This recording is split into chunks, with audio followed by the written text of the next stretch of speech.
আলহামদুলিল্লাহ, ছাদ বাগান দিয়ে মুরগি পালন করে আলহামদুলিল্লাহ আমি ভালো সুখী আছি। এর থেকে সুখী আমার আর দরকার নাই। হ্যালো এভরিওয়ান, আসসালামু আলাইকুম। কেমন আছেন? আশা করি অনেক অনেক ভালো আছেন। তো প্রতিদিন মতন আবার একটা নিউ ব্লগ নিয়ে চলে আসলাম। তো যাই হোক, দেখেন আসলে এর ভিতরে যে কি একটা শান্তি পাইছি আমি, কি একটা সুখ পাইছি, আমি মনে হয় একবেলা না খেয়ে থাকতে পারি, তার মধ্যে এত সুখ পাই না। কিন্তু এগুলো পালন করে যে আমি কত সুখ শান্তি পাইতাছি, এত মন মানসিকতা ভালো থাকে, এত মন মানসিকতা ফ্রেশ থাকে, আপনারা বুঝাইতে পারবো না।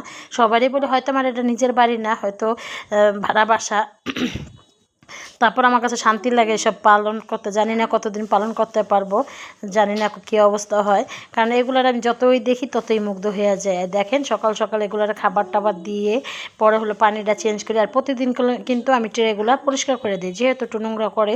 আর মুরগি, হাঁস মুরগি, গরু ছাগল এগুলো তো নোংরা করার এই জিনিস, কারণ এগুলো যত নোংরা করবে তত পরিষ্কার রাখবেন, তত এগুলো সুস্থ সবল থাকবে।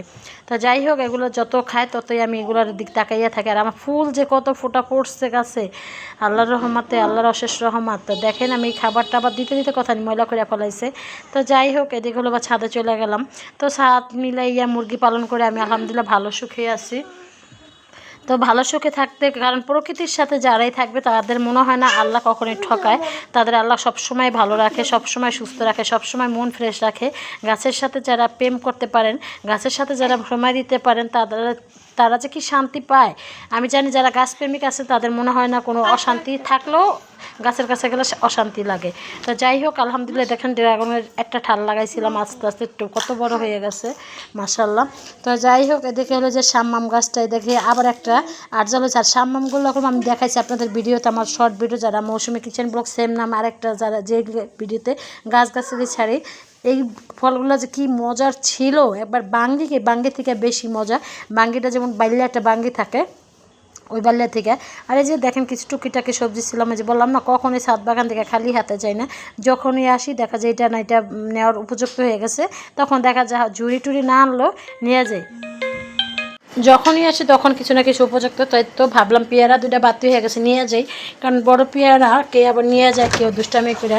তো যাই হোক, সবাই নেওয়ার চোখে পড়ার আগে নিয়ে যাই। কিন্তু খেতে যে এত মজা হয়েছিল, আরেকটু বাতি হইতো, তারপর মনে হয় যে কেমন একটা স্পট পড়ে গেছিলো, এই জন্য আমি নিয়ে গেছি।